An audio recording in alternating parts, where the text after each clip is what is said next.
एक वीडियो ने मुझसे रावण को इस दरवाजे को खोलने में कितनी पावर लगानी पड़ी उसे कैलकुलेट करने को कहा। So let's try to find out.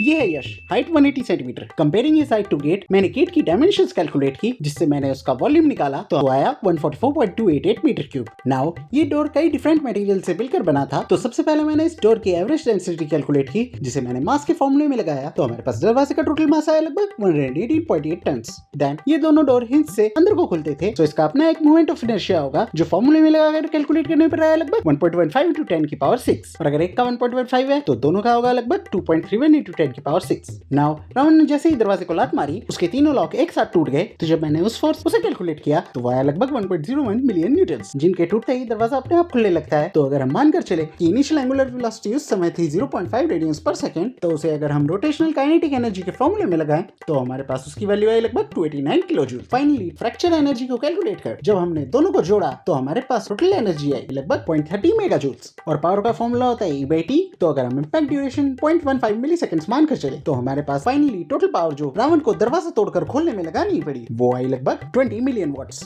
जो कि रियल लाइफ में लगभग 40 ट्रक्स की पावर के बराबर है। So the power required by Ravan to open that door was around 20 million watts.